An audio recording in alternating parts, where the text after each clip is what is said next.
चक्षुरुन्मिलितं येन तस्मै श्रीगुरुवे नमः। नमो विष्णुपादाय कृष्णपृष्ठाय भूतले श्रीमते भक्तिवेदान्तस्वामी इति नामिने। नमस्ते सरस्वते देवे गौरवाणी प्रचारिणे निर्विशेष शून्यवादी पाश्चात्यदेशतारिणे। जय श्री कृष्ण चैतन्य प्रभु नित्यानंद श्री अद्वैत गदाधर श्रीवासादि गौरभक्तवृंद। हरे कृष्णा कृष्णा कृष्णा हरे हरे, हरे राम राम राम हरे हरे। हरे कृष्ण। फोन सबके साइलेंट पे है।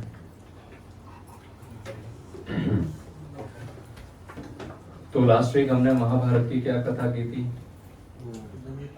किसने वो रणनीति रची थी कौरवों ने मारने के लिए, तो भाग गए थे। फिर वापस आए थे, मतलब भीम पांडव भीम के साथ वापस नदी पार की, नदी पर पहुंचे थे। तो महल तो जला दिया और वहां से वे पूर्वचरण जो थे वो वहीं भस्म हो गए थे और वे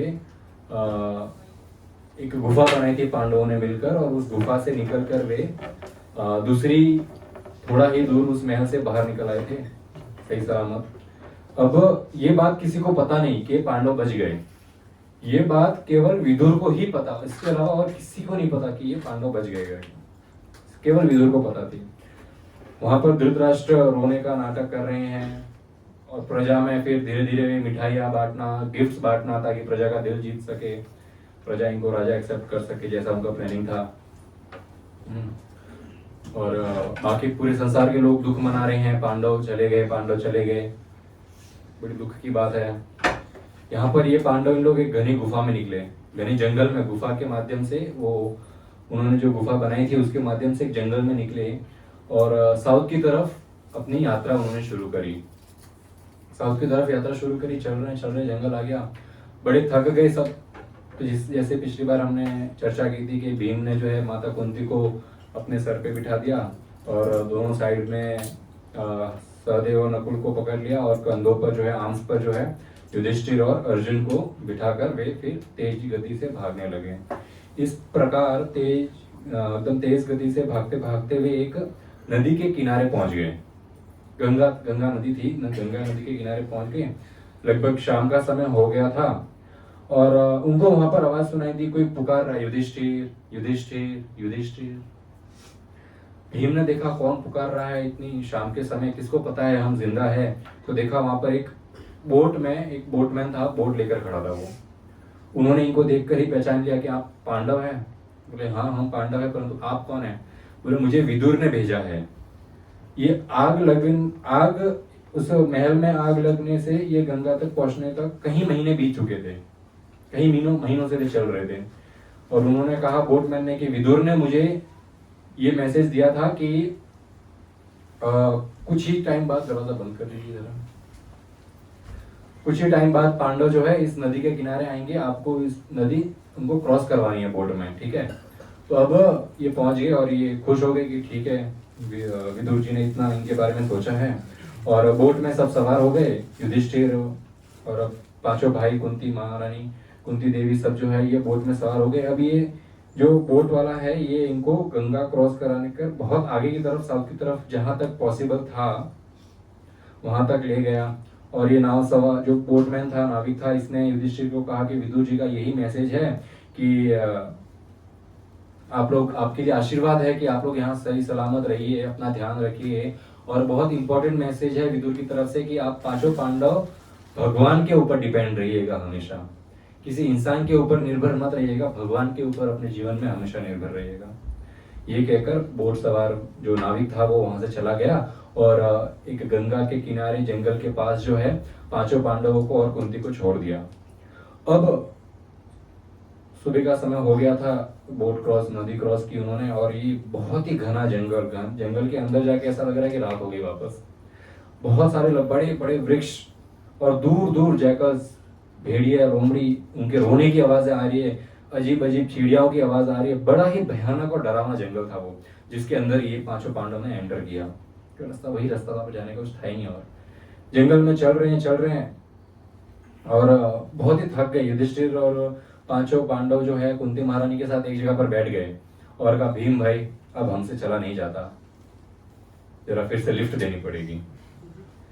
ठीक है, जैसा बड़े भाई का आज्ञा, वापस कुंती को अपने सर पे बिठाया, भाइयों को अपने हाथों में पकड़ा और तेज गति से भागने लगे भीम।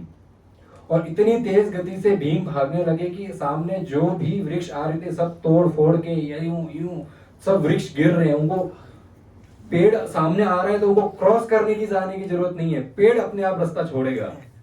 और इस तेज गति से भाग रहे थे मानो कोई पागल हाथी छोड़ दिया हो जंगल में। बड़े बड़े खूंखार जानवर जो वहां पर थे वो भीम को देखकर अपनी जान बचाकर भाग रहे थे कि भागो, कोई हमसे भी डेंजर जानवर आ गया जंगल में। इस प्रकार सांझ होने तक, शाम होने तक सब भागते रहे और एक विशाल वृक्ष के नीचे आकर वे रुके। वहां युधिष्ठिर कह रहे हैं कि कैसे हमारे नसीब है, ऐसी भयानक थे, ना हमारे पास कुछ खाने के लिए है ना पीने के लिए, इतना भयानक जंगल है, क्या होगा हमारा समझ नहीं आ रहा है। शाम को एक वट वृक्ष मिला उनको जंगल में और वट वृक्ष के नीचे जो है सब बैठ गए। खाने के लिए कुछ नहीं है, पीने के लिए कुछ नहीं है। कुंती ने भीम को कहा, भीम कहीं पे एक नदी हो तो पानी ले आओ जरा। भीम ने देखा कि कहीं तो दूर से झरने की आवाज आ रही है और भीम जो है पानी लेने के लिए चले गए। भीम गए वहां पर, स्वयं भी पानी पिया और फ्लाइट में कहते ना बाजू वाले की मदद करने से पहले खुद का मास्क लगाया, एयर ऑक्सीजन। तो बोले मैं तो पहले खुद को सही करूं फिर उनकी सेवा कर पाऊंगा, क्योंकि भीम भी इतने ताकतवर थे वहां पर जो सबको संभाल सकते थे। भीम ने फटाफट स्नान किया, पानी पिया और पानी लेकर वापस जब तक आए 5 पांडवों के पास तब तक सब सो गए थे, थके हुए थे इतने। चलाना नहीं पड़ा था, हालांकि भीम उठा के ले आए थे, पर फिर भी थके हुए थे, कुछ खाया नहीं पिया नहीं। और वो इतनी तेज गति थी भीम की कि वो बेहोश हो गए थे ऊपर। यहाँ पर आकर देखा और भीम ने जब ये दृश्य देखा, चारों भाई, बड़े भाई है अर्जुन है, युधिष्ठिर है, छोटे भाई सहदेव नकुल है, माता कुंती है, कभी जमीन पर सोए नहीं है इन लोग और महलों में सोने की आदत है, अच्छे पकवान खाने की आदत है। आज कैसा टाइम आ गया है कि कड़क जमीन पर सो रहे हैं कि ये लोग। और ये देखकर बड़ा दुख हुआ भीम को। और रात हो गई थी और ये जंगल वैसे ही इतना डरावना दिखता है दिन में भी और रात में तो फिर इसका कहना ही क्या। भीम ने कहा ये जब तक सोए हैं मैं पूरी रात पहरेदारी दूंगा। जिस वट वृक्ष के नीचे 5 पांडव, 4 पांडव और कुंती महारानी सो रहे थे, उसी वृक्ष के टॉप पर भीम चढ़कर जो है बैठ गए निगरानी रखने के लिए। अब जहां पर इन लोग आराम कर रहे थे वहीं से कुछ दूर एक राक्षस रहता था जिसका नाम था हिडिंबा। अब हिडिंबा का ऐसा था कि दिन समाप्त हुआ है, रात हुई है, तो दिन में तो ये राक्षस सोते थे, रात हुई है तो अभी जगेंगे। तो अंगड़ाई लेते हुए हिडिंबा जगा, अपनी नाक जो है वो उसको स्मेल आ रही थी ह्यूमन फ्लैश की, इंसानों के मांस की खुशबू आ रही थी, तो उसकी नींद उड़ गई। नींद उड़ गई, अरे कहीं से तो स्मेल आ रही है। अपनी बहन को बुलाया, हिडिंबी को बुलाया, हिडिंबी जरा उठो, बहन उठो, काफी समय से कोई फेवरेट डिश नहीं आई थी, आज लग रहा है जंगल में फेवरेट डिश आ गई है सामने से चलकर। आज तो हमारी पार्टी है, रक्षाबंधन का गिफ्ट है, हिडिंबी जाओ इंसानों को ले आओ। रक्षाबंधन आ रही है 10-7 दिन में है, 10 दिन में, तो रक्षाबंधन का गिफ्ट है, जाओ इंसानों को लेके आओ। आज तो ताजा ताजा गरम गरम खून पिएंगे, आप इंसानों को ले आओ, मैं अपने हाथों से उनकी मुंडी मरोड़ूंगा और फिर उस खून को पीऊंगा, फिर उस मांस को खाएंगे हम। आज तो मजे ही मजे। हिडिंबे ने कहा जी भैया जैसा आप कहे जरूर जाएगा। अभी ये राक्षस का महाभारत में वर्णन का बड़े काले से हैं इन लोग। एक काले में भी फर्क होता है, एक तो कृष्ण सावले हैं जो बहुत खूबसूरत है, तो वास्तविक रंग इंसान को खूबसूरत नहीं बताता, उसका जो चरित्र होता है वो इंसान को खूबसूरत बनाता है। तो यहाँ पर कृष्ण भी सावले हैं, यहाँ पर ये हिडिंबा भी सावला है, परंतु सावले सावले में भी फर्क है। अभी ये सावला उठा, श्रीमद् महाभारत बताता है इनके लाल कलर के वायर के जैसे है बाल थे, बड़े बड़े नाखून, बड़े बड़े दांत, लाल लाल आंखें, आंखों के इर्द गिर्द काले रंग के ऊपर भी ब्लैक डार्क सर्कल से आंखों पे। ऐसे राक्षस है ये। शेर को मारकर उसकी खाल निकालकर कपड़े बनाकर इन्होंने पहने हुए थे। और हिडिंबी भी ऐसी ही थी, वो भी कोई अप्सरा नहीं थी, सेम भाई के जैसी थी, बस बाल बाल लंबे थे और मूंछ दाढ़ी नहीं थी।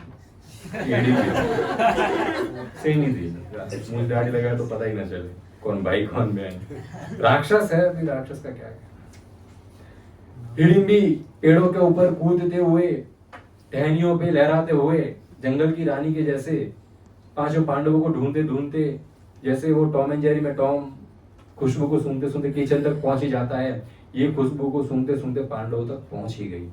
देखा सो रहे हैं सब, 4 भाई है, कुंती महारानी सो रही है, तो वृक्ष के ऊपर देखा तो भीम बैठे हैं। अब हिडिंबी ने जैसे ही वृक्ष के ऊपर भीम को देखा तो उनके दिल में हलचल होने लगी।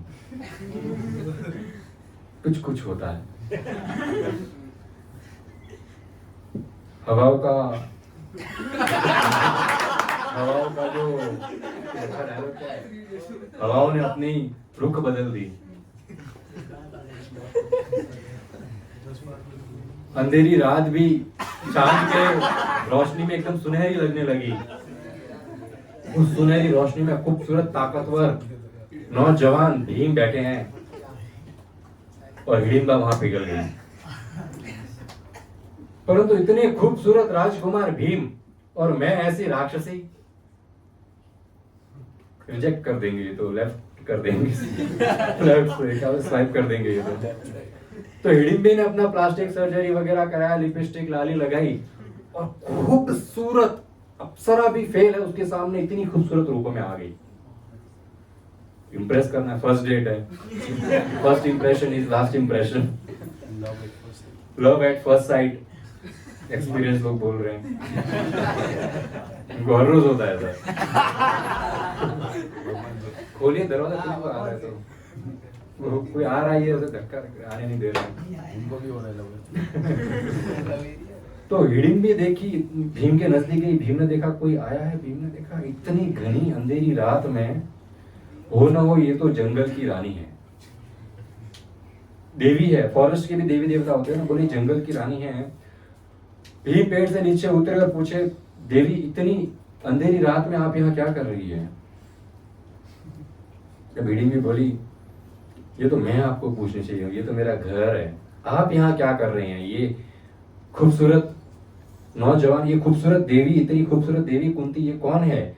और ये 4 जने सोए हैं, राजकुमार जैसे प्रतीत हो रहे, ये कौन है और आप भी कौन हैं? तब भीम बताते हैं कि हम है यहाँ से मुसाफिर है, जरा गुजर रहे हैं, यहाँ से आराम कर रहे हैं, विश्राम, रात हो गई है, आपके बारे में बताइए आप कौन हैं? अब ये प्रेम जो था, अभी देखो बहुत अच्छी देखने वाली बात है कि सुरपंखा को भी राम से प्रेम हुआ था, उसने भी अपनी प्लास्टिक सर्जरी करवाई थी, अलग रूप लेकर राम के पास गई थी, पर वो छल करने गई थी। उसने कहा सीता को मार दूंगी, कोई नहीं मिला तो आपको मार दूंगी, ऐसा कर दूंगी, तो उसने अपनी नाक कटवा दी थी, क्योंकि वो प्रेम नहीं था, वो लस्ट था।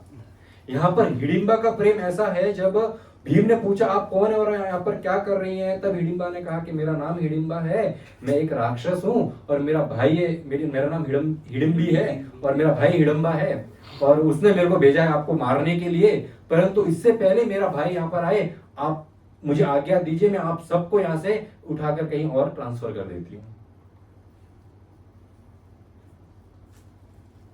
और भीम को कहा मुझे आपसे प्रेम हो गया है, मुझे आपसे विवाह करना है, अगर आपकी आज्ञा हो तो आप आज्ञा दीजिए, मैं आप सबको सही सलामत यहाँ से कहीं और लेके जाऊंगी, यदि मेरा भाई आ गया तो कोई जिंदा नहीं बचेंगे।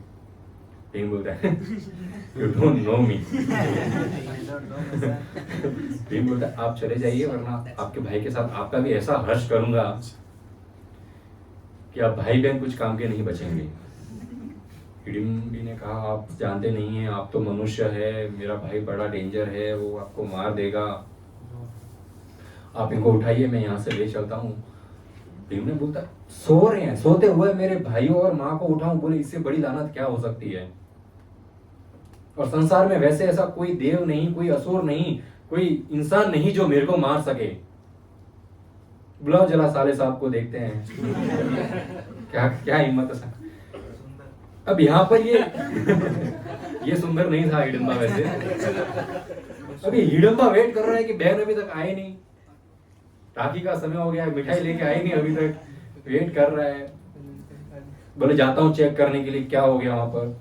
अब हिडिंबा जब वहां पर पहुंचा तो पेड़ यहाँ वहां गिर रहे हैं, भारी भरकम शरीर है। देखा तो उसकी बहन तो खूबसूरत इंसान का रूप, देवी रूप लेके खड़ी है और जोर से ये चिल्लाया, हिडिंबी शर्म नहीं आती, अपने भाई को धोखा देते हुए इंसानों के टोली में मिल गई तुम। सबसे पहले तो तुमको ही खाऊंगा मैं, फिर इनको खाऊंगा। और अपने बड़े से नाखून लेकर, भद्दा सा चेहरा लेकर वो हिडिंबा भागते हुए अपनी बहन की तरफ आया उसको मारने के लिए। तब भीम का भी दिल पिघल गया कि इसको शर्म नहीं आती, अपनी बहन को ही मार रहा है। भीम वहां पर गया, अपने हाथ से इस हिडिंबा को पकड़ लिया, बोले बेशर्म, एक स्त्री के ऊपर हाथ उठा रहा, तुझे शर्म नहीं आती।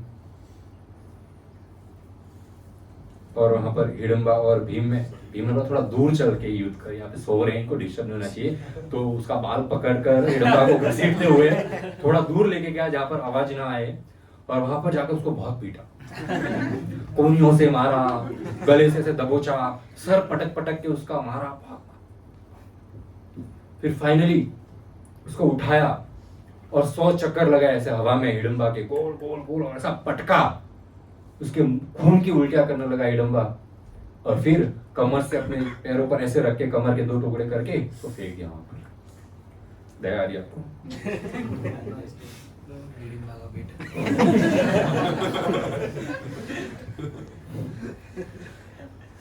आप उनके भाई।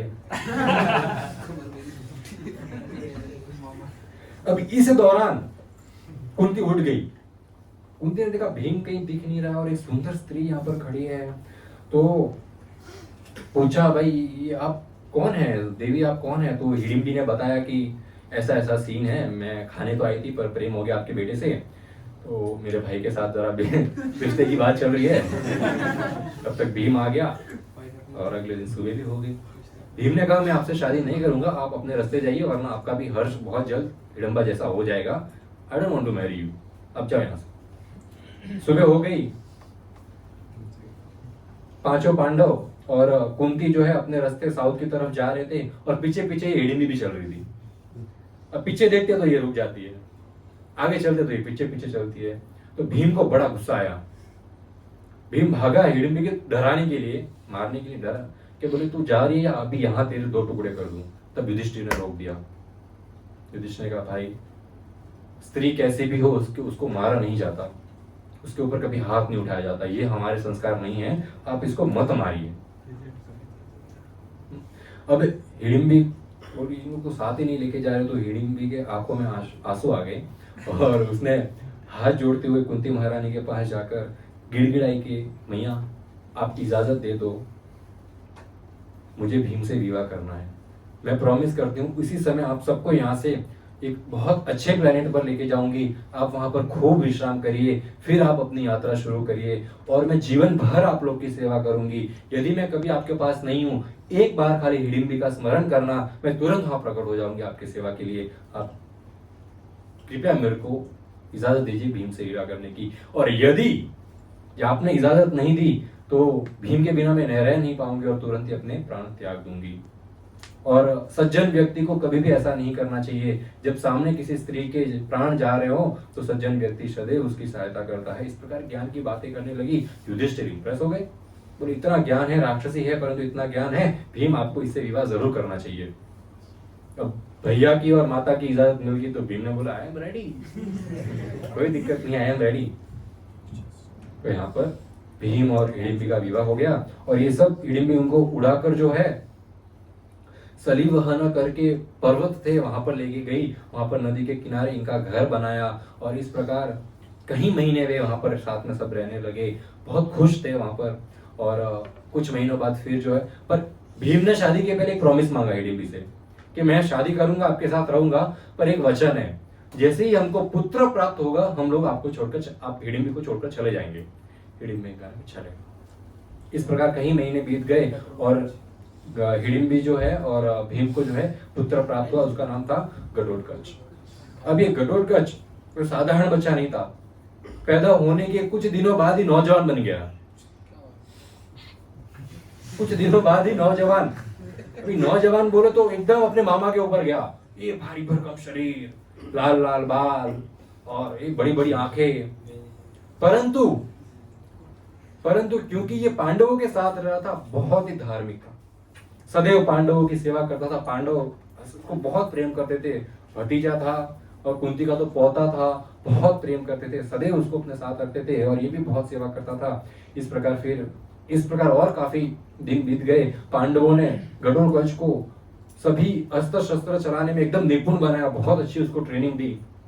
जब ट्रेनिंग समाप्त हो गई तब हिडिंबी और घटोत्कच जो है वो अपने यावन देश, यक्ष देश, जहाँ पर राक्षस और यक्ष रहते हैं, वहां पर उन्होंने कहा अब हम वहां पर जाते हैं, आप अपना यात्रा जो है कंटिन्यू रखिए। अब हिडिंबी पति को छोड़ के जा रहे हैं, पति बड़े आंखों में आंसू आ गए और पूछने लगी कि आप वापस मुझसे कब मिलेंगे। तब भीम ने कहा कि हमारा एक ही मकसद है फिलहाल, तो हमारा जो पिताजी का जो राज्य है वो हमें वापस लेना है कौरवों के हाथ से, और जब वो राज्य मुझे वापस मिल जाएगा तब जो है मैं आपको अपने पास बुला लूंगा। इस प्रकार वादा करके जो है भीम लोग जो है अपने रास्ते पर चल गए।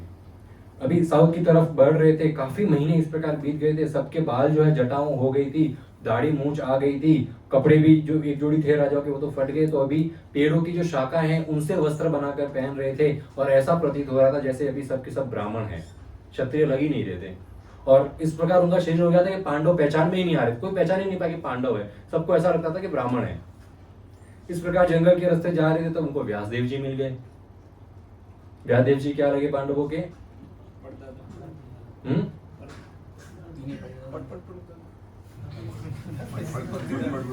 दादा, ग्रैंडफादर। व्यासदेव जी मिल गए। व्यासदेव जी का उन्होंने बहुत अच्छा सत्कार किया, जो भी जंगल में सुविधा थी उस प्रकार से व्यासदेव जी का उन्होंने सत्कार किया। व्यासदेव जी ने कहा वैसे तो मेरे लिए कौरव और पांडव एक समान हैं, मेरे सब पोते हैं, मैं किसी में भेदभाव नहीं करता, परंतु कौरवों ने जो आपके साथ हरकतें की है उस कारण से मेरा प्रेम जो है आपके प्रति ज्यादा है, मैं आप लोग से अधिक प्रेम करता हूँ, क्योंकि आप लोग के साथ हमेशा उन्होंने गलत ही किया है। अब व्यासदेव ने कहा आप सब जो है ये स्थान छोड़कर एका चक्रा चले जाइए। एका चक्रा नामक गांव है, वहां पर वास करिए आप कुछ महीनों तक। अब व्यासदेव जी उनको खुद गाइड करते हुए ले गए एका चक्र में एक ब्राह्मण का घर था। ब्राह्मण अपनी पत्नी, अपनी पुत्री और पुत्र के साथ रहते थे वहां पर, और उनको सबसे प्रिय था अतिथियों के सत्कार करना। तो अब पूरे गांव को लगता था ये ब्राह्मण ही है, पांच पांडव कुंती पूरे ब्राह्मण परिवार है, भिक्षुक है, मांगते हुए आए हैं, कुछ दिन हमारे गांव में रहेंगे। तो जिस ब्राह्मण का घर था उन्होंने जो है उनको अपने घर पे स्थान दे दिया। अभी इस प्रकार वे वहां पर रहने लगे और उनका रेगुलर दिनचर्या होता था।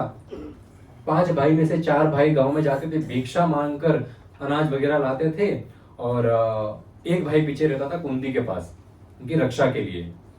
अब जो कुछ दिन में मिलता था अनाज वगैरह धान गांव में वो ले आते थे, और ये इस प्रकार इतने दिन हो गए पूरे गांव के प्रिय हो गए थे, बड़े इन लोग तो बहुत अच्छे लोग हैं, इतने प्रिय हो गए। और जो धान वगैरह मिलता था वो ले आते थे, और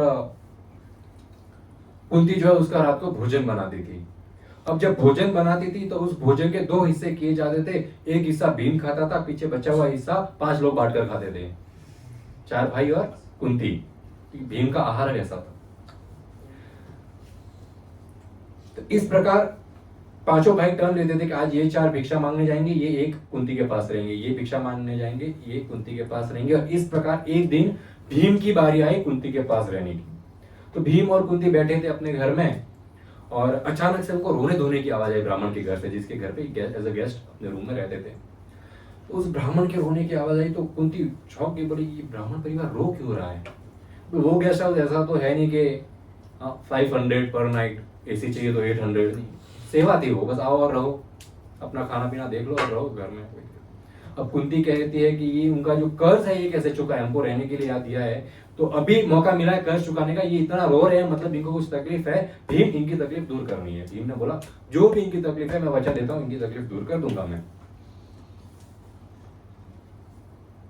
अब ये भीम और कुंती जो है अपने कक्ष से निकले और चुपके से उस दरवाजे के बाहर खड़े रहे कि ये लोग रो क्यों रहे। तो वहां पर देखा ब्राह्मण भी रो रहा है, उनकी पत्नी भी रो रही है, बच्चे भी रो रहे हैं। और कुंती ने, भीम ने सुना कि ब्राह्मण कह रहा है अपनी पत्नी को कि मैंने तो आपके पिता को वचन दिया है सदैव आपकी रक्षा करूंगा, अब मैं आपको कैसे जाने दूं मौत के मुंह।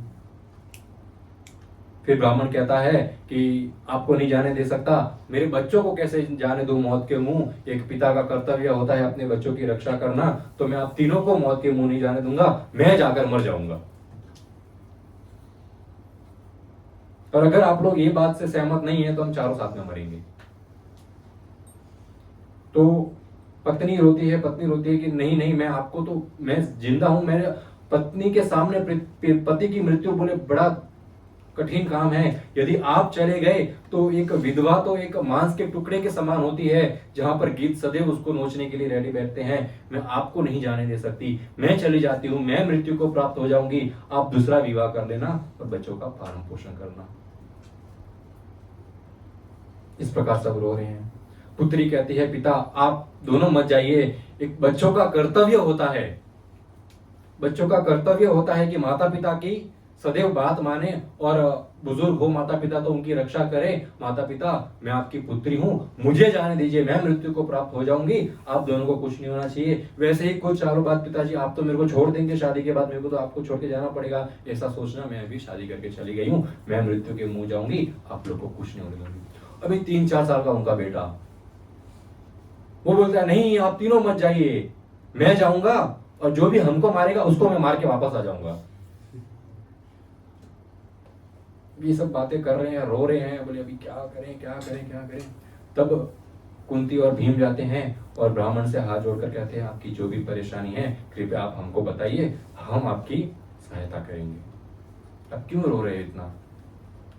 अभी ये ब्राह्मण बताता है कि ये जो हमारा जो ये एका चक्र कैपिटल है, ये कैपिटल है हमारे यहाँ पे राजधानी का, ये जो हमारा स्टेट है इसका ये कैपिटल सिटी है एका चक्र।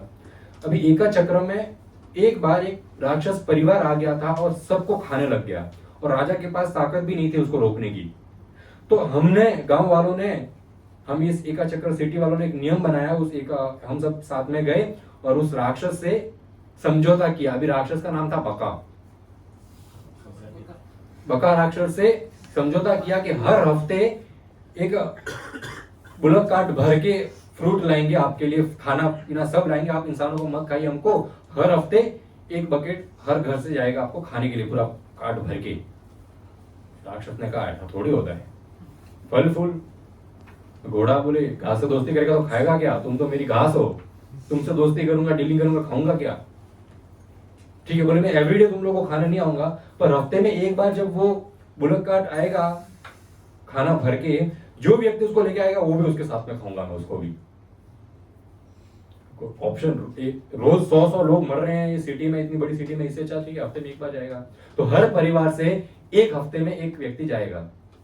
अब ये बुजुर्ग व्यक्ति, ये जो ब्राह्मण व्यक्ति था, ये कहता था इस प्रकार कई सालों से ये प्रथा चलती आ रही है, अभी इतने सारे घर है कि हमारी बारी अब तक आई नहीं थी, इस बार हमारी बारी आ गई, कल हमको जाना है, हम चारों में से कोई एक जन तो जाना पड़ेगा। बहुत सालों बाद एक बार बारी आती है इस चीज की, अभी हमारी ये बारी आई है। कुंती कहती है कि आपका तो एक ही पुत्र है, मेरे 5 पुत्र है, मैं किसी एक को भेज देती हूँ, मुझे कोई फर्क नहीं पड़ेगा, एक कम हो गया तो।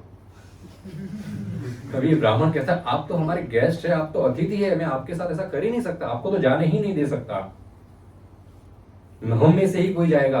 अगर हम ये डिसाइड नहीं हुआ कौन जाएगा तो हम चारों जाएंगे और मर जाएंगे, परंतु तो आपको मैं नहीं जाने सकता। कुंती बोलती चिंता मत करो, मैं भीम को भेजूंगी, वो राक्षस को ही मार के खा के आ जाएगा, राक्षस इसे क्या खाएगा, बहुत शक्तिशाली है ये, अभी तक किसी को पता नहीं है पांडव है, बोले मेरा बेटा है, मैं इसको भेजूंगी, ये उसको मार के आ जाएगा। भीम बड़ा खुश हो गया, बोले बहुत समय हो गया था, कसरत की है, थोड़ा कुश्ती की है, थोड़ा स्ट्रेचिंग हुई नहीं थी, फाइनली मौका मिला स्ट्रेचिंग का। तब बोले मैं जाता हूँ। ठीक है, अभी इतना जिद कर रही है कुंती, तो ब्राह्मण ने अलाउ कर दिया। बड़ा सा बुलक कार्ट, बहुत सारा खाना, और आगे भीम बैठ गए। वो जो भी भैंस बुलक जो भी थे उनको जंगल की ओर ले जा रहे, बीच में भीम को भूख लग गई। खाना बुलक कार्ट पे है, भीम बुलक कार्ट पे है, और भूख लगी है, नेकी और पूछ पूछ, तो चलते गए और खाते गए। अब वो बका के पास पहुंचे, तब तक थोड़ा खाना बचा था। तो अभी भीम बोले इतना सा ये बका को क्या होगा क्या ही बचा है, तो मैं खा लेता हूँ। ज्यादा होता तो ये बका खाता। तो ये भीम फ्रूट खा रहे और बुला रहे बका, ये बका। किसकी इतनी हिम्मत है, मुझे नाम से पुकार रहा है बका, ये बका, बकिया। ये बकिया बड़ा विशाल काय शरीर, बड़ी बड़ी दाढ़ी रेड कलर की, राक्षस है। आगे भागता हुआ पेड़ों को इधर उधर करते हुए आया, देखा मेरा खाना ही मेरे खाने को खा रहा है। तेरी हिम्मत कैसे हुई, जो आहार मेरे लिए था वो तू खा रहा है, अब तुझे मैं छोड़ूंगा नहीं। भीम बोला पहले पकड़ तो सही छोड़ूंगा नहीं बोला, पकड़ तो सही। इस प्रकार इस राक्षस ने भीम के ऊपर हमला किया, भीम ने राक्षस के ऊपर हमला किया और दोनों ने एक दूसरे को अपने हाथों में पकड़ लिया। भीम ने इधर से उसको पकड़ा, राक्षस ने इधर से उसको पकड़ा। अब हाथ तो भीम के बिजी हो गए इस राक्षस को पकड़ने में। अब मारे कैसे, अब भीम ने अपने सर से मारना शुरू किया, धड़ा धड़ा धड़ा, सर पूरा घूम रहा है राक्षस का। राक्षस इसको लात मार रहा है, भीम इसको लात मार रहा है, ये उसको लात मार रहा है। ऐसा करके बहुत युद्ध हुआ, वही गिर रहा है, वो गिर रहा है। और फाइनली भीम ने अपना क्या बोलते उसको पावर मूव निकाला और कंधे पे उसके कमर के 2 टुकड़े कर दिए और फेंक दिया। हर जगह खून ही खून। इतने में उस बका राक्षस की बकी भाई जूनियर बका आया बाहर, बहुत सारे रिलेटिव आए। राक्षस बोले पिताजी खाना लेने गए थे खाना बन गए। ये क्या बात हुआ, बोले देखा पिताजी तो यहाँ पर 2 टुकड़ों में बसे इधर पड़े हैं, खून है हर जगह। और भीम वहां पर खड़ा है। भीम ने कहा मैं आप लोग को मत नहीं मारूंगा, आप चिंता मत करिए। राक्षस बोले चिंता तेरे को होनी चाहिए, हम तेरे को मारना है तो हमको बोल रहे हैं चिंता मत करो, नहीं मारूंगा। भीम बोलता है देखो चुपचाप यहाँ से चले जाओ, आज से इस गांव में किसी को नहीं खाने का, तुम जाके अपना जहां से आए हो वहां पर चले जाओ। हाँ नहीं तो तुम सब खाना बन जाओगे अपने पिता की जैसा। अभी मैं कुछ नहीं करूंगा। अभी डर गए, ऐसे भयानक धमकी दी है। सब लोग अपने रास्ते, ये राक्षस जो है अपने रास्ते चले गए। अब गांव में किसी को पता नहीं है क्या हो रहा है। गांव में लग रहा है ब्राह्मण के घर से गए अभी खाना लेकर, एक मेंबर और कम हो गया गांव का। अभी रात्रि है, रात्रि का समय है।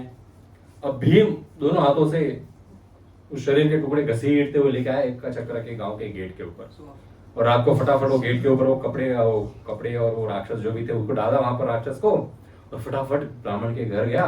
पूरा काम मिशन सक्सेस। किसी को बोलना नहीं, भीम ने कहा था ब्राह्मण को किसी को बोलना नहीं, मेरे बेटे ने मारा है।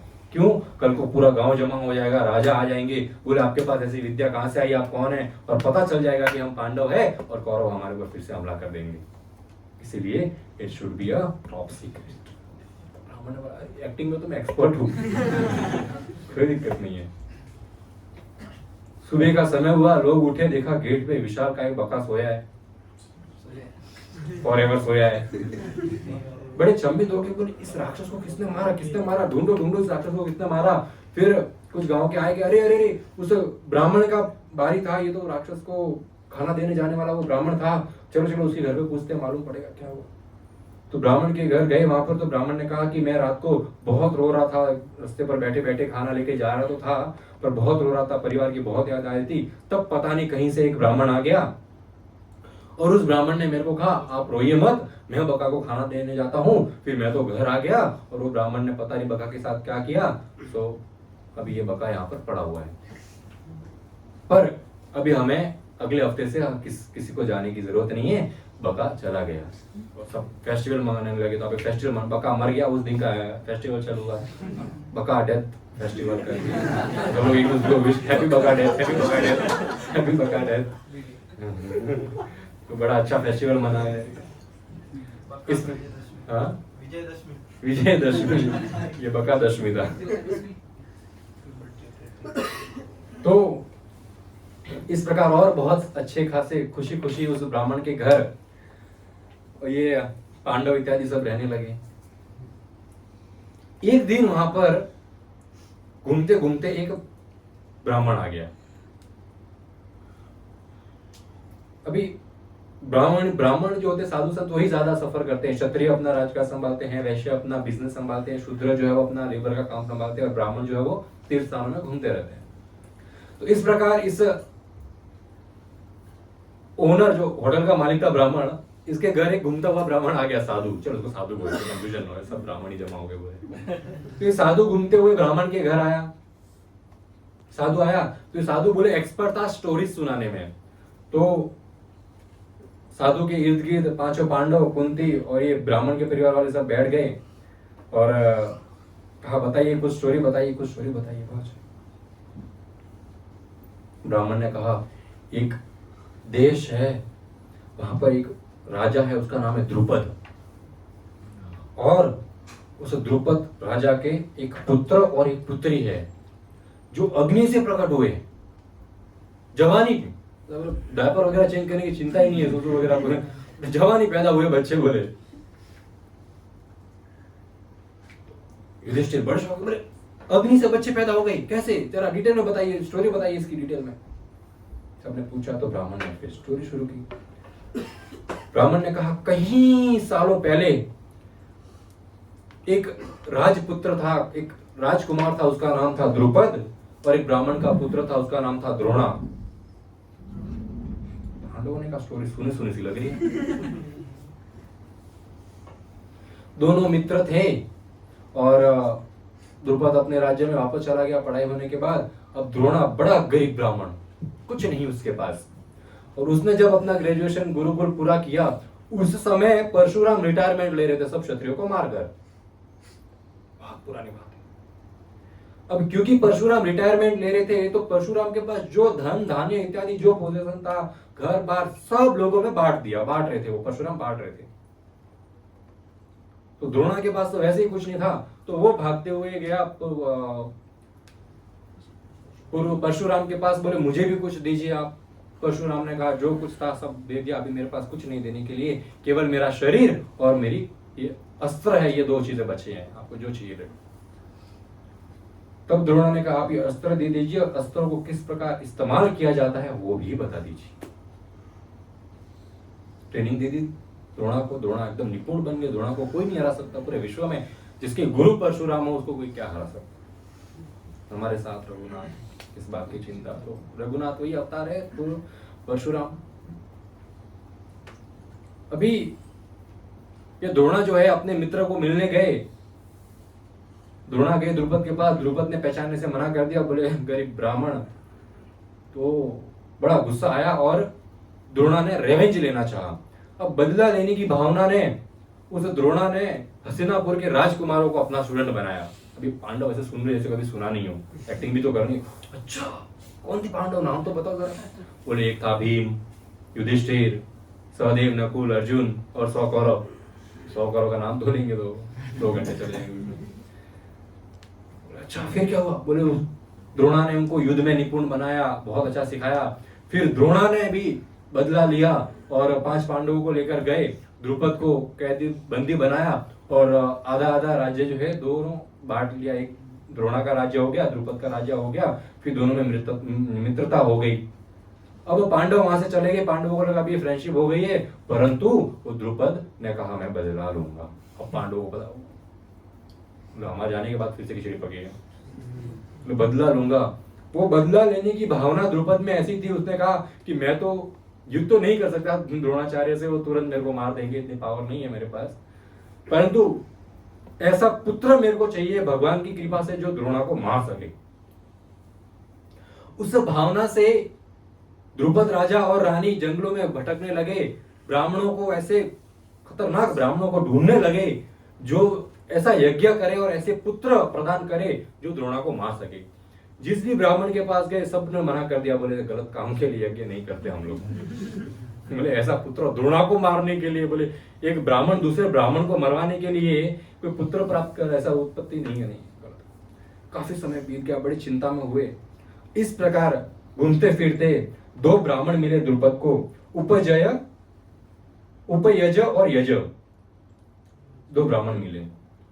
अब ये 2 ब्राह्मण के पास ये ब्राह्मण जो है कश्यप मुनि के वंशज में थे, जो कश्यप मुनि स्वयं ब्रह्मा जी के पुत्र है, तो इन दोनों के पास गए और बोले आप तो निपुण हैं यज्ञ में। द्रौपदी ने कहा कृपया ऐसा यज्ञ करिए कि मुझे ऐसा पुत्र और पुत्र प्राप्त हो जो द्रोणा को मार सके।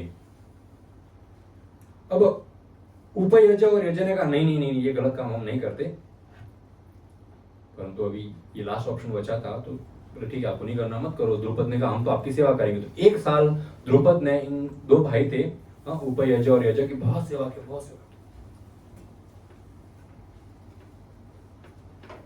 अब उपयज ने कहा कि 1 साल हो गया इतनी सेवा कर, दया आ गई, बोले इतनी सेवा करें, चलो इसकी इच्छा पूर्ण कर देते हैं। उपजय ने द्रुपद को कहा देखो मैं तो से नहीं करूंगा यज्ञ, पर मेरे बड़े भैया थोड़ा दिमाग से सटकेले हैं। ये क्या बात हुई? बोले बड़े भैया सटकेले मतलब क्या होता है? बोलते एक बार मैं इनके साथ जा रहा था तो रोड पर चढ़ा हुआ फल पड़ा था, उठा के खा लिया इन्होंने, प्योरिटी का कुछ है ही नहीं लेना। गुरुकुल में हम 2 भाई पढ़ते थे तो खाना खाने के बाद जो जूठा बचता था उठा के खा लेते थे लोगों का जूठो। तो प्योरिटी और ये नैतिकतावादी ये सब इनमें कुछ है नहीं, इतना लक्षण थोड़ा डिस्टर्ब है ये। इनको बोले यज्ञ कर देंगे क्या इच्छा पूर्ण हो जाएगी। Very good idea. तो गए यज्ञ के पास और यज्ञ को बताया भाई हमको ऐसा पुत्र चाहिए, ये कार्य। यज्ञ ने अरे यार तुरंत करेंगे, यज्ञ लाओ सामान। उन्होंने सोचा नहीं दोबारा, खुश हो गए, बोले वाह वाह वाह, बड़े भैया है यज्ञ, उन्होंने मान लिया। यज्ञ ने उपयज्ञ को कहा आप थोड़ा सहायता करिए, यज्ञ ने अभी भैया को मना तो नहीं कर सकते, और बैठ गए साहब। यज्ञ की तैयारी शुरू की गई। राजा और रानी दोनों आए, द्रुपद राजा आए, रानी आई। यज्ञ में बैठना है राजा रानी को। अब द्रुपद ने कहा कि एक और इच्छा यज्ञ के पहले। बोले क्या? बेटा तो चाहिए, अगर बेटी भी साथ में मिल जाती तो अच्छा हो, एक दुकान में मार्केट खरीदी करना है जैसे। बोले बेटी क्यों चाहिए? बेटा तो द्रोणा को मारने के लिए चाहिए। बोले बेटी इसलिए चाहिए कि जो अर्जुन मेरे को पकड़ने आया था, बोले मैं बहुत इंप्रेस हो गया, ऐसा दामाद बोले मिला, मजा आ जाएगा, मेरी बेटी का विवाह करूंगा मैं अर्जुन से। हाँ कि अर्जुन मेरी टीम में आ जाएगा तो मेरे को मारेगा नहीं। हाँ ससुर भी तो पिता ही होता है तो पिताजी को नहीं मारेगा, द्रोणाचार्य के मतलब अच्छे से हो जाएगा काम, हमारा सेटिंग हो जाएगा। तो एक बेटी बेटा दोनों कर दो जरा कर देंगे। यज्ञ किया गया, बड़ा अच्छा यज्ञ किया। अब उस यज्ञ की एज अ प्रसादी घी, एक टोप में घी इकट्ठा किया गया। बोले ये घी रानी पिएंगी तो इनको पुत्र और पुत्री दोनों की प्राप्ति होगी। अभी ये यज्ञ किया गया, उस दौरान रानी उठ के सुपारी और ये केसर खाने लग गई। तैयारी हो रही है, सेंट वगैरह लगा रहा है, केसर खा रही है। तो बोले यज्ञ ने कहा कि रानी आपको ये घी पीना है, इससे पुत्र और पुत्र की प्राप्ति होगी आपको।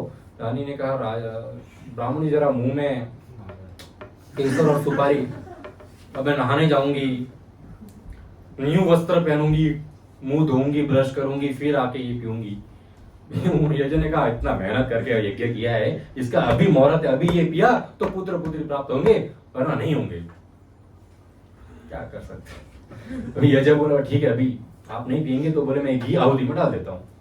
तो आधा हिस्सा घी का आहुति में डाल दिया और उस आहुति से बहुत ही तेजस्वी सुंदर, भगवान के जैसा सुंदर दिन, महाभारत बताते हैं गॉड लाइक मैन, भगवान के समान सुंदर, सुंदर एक युवक वहां से हुआ। सोने के वस्त्र और कपड़े भी सोने के पहने हुए, सोने का मुकुट, सभी अस्त्र शस्त्र में निपुण सुंदर पुत्र प्राप्त हुआ और उसका नाम रखा गया धृष्टद्युम्न। वे बोले ये आपका पुत्र है। क्या बात है। अब आपके बहुत सारे लोग थे, बोले वाह वाह राजा को पुत्र की प्राप्ति हुई है, राजकुमार है, very good very good. Drupad ने कहा वो पुत्री का क्या हुआ वो भी तो चाहिए। जो बचा कुचा घी था वो भी डाला और उसके अंदर से बहुत ही सुंदर स्त्री उत्पन्न हुई। सांवला रंग था उसका, इसलिए उसका नाम रखा गया कृष्णा, कृष्ण के समान सांवला रंग। और होठ उसके गुलाबी, एकदम लोटस के जो पैटर्न्स होते ऐसे उसके होठ थे। ब्लूइश कलर के घुंघरालू बाल थे। अप्सराएं भी लज्जित हो जाए ऐसी खूबसूरती थी इसकी। और इसका दूसरा नाम रखा गया द्रौपदी, क्योंकि ये द्रुपद राजा की पुत्री है। तो इस प्रकार द्रौपदी का जो है जन्म हुआ। अब आकाशवाणी हुई कि ये जो द्रौपदी है ये अर्जुन से विवाह करेगी और ये जो धृतद्युम्न है ये द्रोणा को मारेगा युद्ध में। अब ये आकाशवाणी द्रोणा ने सुन ली, द्रोणाचार्य ने सुन ली। यज्ञ वज्ञ खत्म हो गया, अभी सब पूरा हो गया। अभी वैसे तो धृतद्युम्न अस्त्र शस्त्र में निपुण था, पर फिर भी एक होती है कि रूल है पिता का गुरुकुल भेजना, तो गुरुकुल भेजा अपने पुत्र को। किसके गुरुकुल? द्रोणाचार्य के गुरुकुल। द्रोणाचार्य ने बोला एडमिशन चाहिए, क्या सीखना? बोले मार्शल आर्ट सीखना है। मार्शल आर्ट कला है, युद्ध है, भारत से उत्पन्न हुई है। क्यों? आपको मारना है। अबे क्योंकि द्रोणाचार्य टीचर है और ये राजा का पुत्र है और आकाशवाणी हुई है, तो द्रोणाचार्य ने एक्सेप्ट किया। आकाशवाणी भगवान की वाणी है, ये इसको मैं एक्सेप्ट करता हूं और इसको मैं निपुण बनाऊंगा युद्ध में, भले ये मेरे को भविष्य में मार दे। इस प्रकार युद्ध में निपुण बनाया द्रोणाचार्य ने, खुद शिक्षा दी उनको। अभी ये द्रौपदी जो थी, इनका विवाह हुआ 5 पांडवों से। भविष्य में जैसे होगा, क्यों हुआ भविष्य में 5 पांडवों से विवाह, उसकी भी एक स्टोरी है। ये अग्नि में उत्पन्न हुई द्रौपदी। इससे पहले द्रौपदी जो है एक ब्राह्मण के घर पुत्री जन्म हुआ था इसका, द्रौपदी का। पहले वाले जमाने में एक ब्राह्मण के घर जन्म हुआ था, माता की मृत्यु हो गई बचपन में ही और पिता फिर वैसे ही छोड़कर चले गए। पुत्री को मैं पाल नहीं सकता और पिताजी तो वहां पे निकल गए, तो ये अकेले ही रहने लगी। अब पिता नहीं है तो विवाह कौन करवाएगा पुत्री का? तो ये शिव जी की तपस्या करने लगी कि शिव जी आकर मेरा विवाह करवाएंगे। शिव जी की तपस्या करने लगी और शिव जी प्रकट हो गए। बोले मांगो, क्या वर चाहिए आपको? शादी करनी, शादी करनी, शादी करनी, शादी करनी, शादी करनी, शादी करनी। ठीक है, कैसा पति चाहिए? धर्म का मूर्तिमान स्वरूप होना चाहिए मेरा पति। तथास्तु। शक्तिशाली बलवान 10,000 हाथियों वाला बल होना चाहिए मेरा पति। बोले तथास्तु। अस्त्र शस्त्र में निपुण होना चाहिए मेरा पति। तथास्तु। आज्ञाकारी होना चाहिए मेरा पति। अभी तथास्तु, तथास्तु। आपके 5 पति होंगे। 5? वो एक ही पति चाहिए जिसमें सारे गुण हो। शिव जी ने कहा ऐसा तो संभव नहीं है कि इतने सारे देवताओं के गुण किसी एक में हो। और आपने 5 बार 5 लक्षण मांगे हैं और 5 बार आपने मेरे से कहा है कि आपको विवाह करना है। मैंने 5 बार तथास्तु कहा है, आपका 5 विवाह होगा।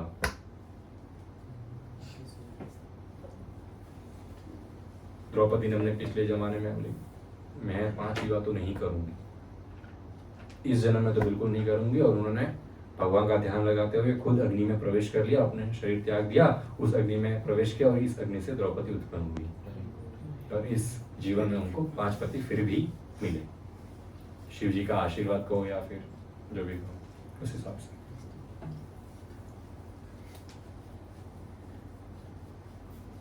अब ये ब्राह्मण ने स्टोरी तो बता दी 5 पांडवों को, और अब बताया कि उस द्रौपदी का जिसके भी मैंने चर्चा की उसका स्वयंवर हो रहा है।